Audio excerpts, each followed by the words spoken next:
What if balance is not the point? You heard me. What if balance is not the point? It's not the goal. It's not the objective.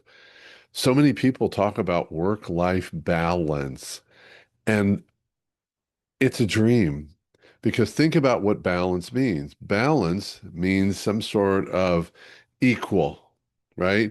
That if you're on the scale or scales of justice or a teeter-totter, it's absolutely equal. That's what creates balance by definition.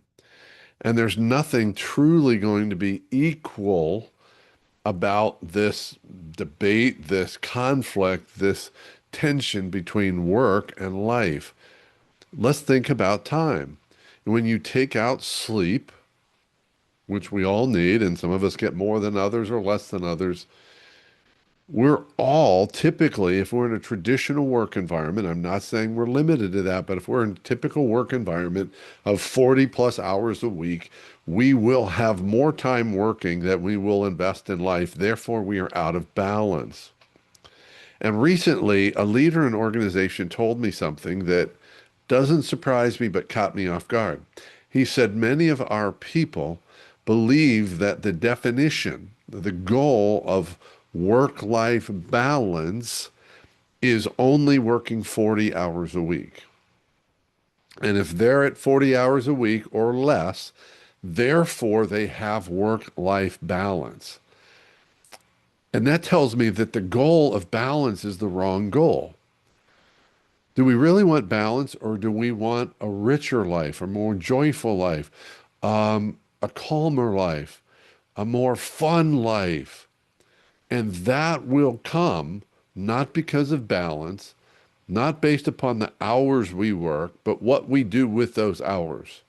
And what specifically do we do with the hours when we are not working? For example, let's say you work that 9 to 5 schedule. So you're at 40 hours a week. And so you're home at 6 o'clock p.m. But what if you're not present? What if you're not really home? Well, I'm here. I'm not at work. Therefore, my life is balanced. Therefore, you have fun. Therefore, you have joy. Therefore, you have richness. Therefore, you have great relationships with your partner, with your children, with your friends, with your soul, with your health. See, the point is, what are you doing with the time, not the amount of time? It's not about balance. It's about presence.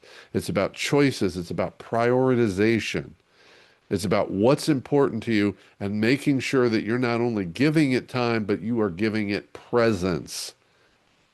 How often are you with the people that you say you love?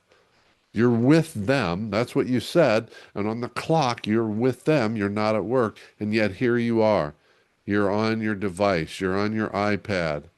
And hey, I'm not saying that it's not important to choose some of those things for ourselves, whether it's catching up with friends or catching up with news or being entertained, because self-care and self-love is part of that richness, that joyfulness that can be life.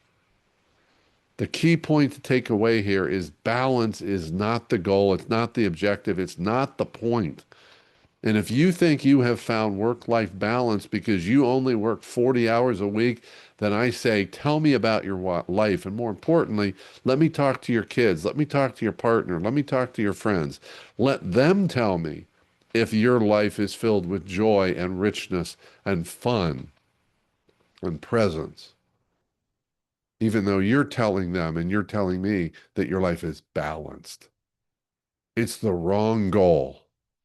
Pursue a rich life, not a balanced life.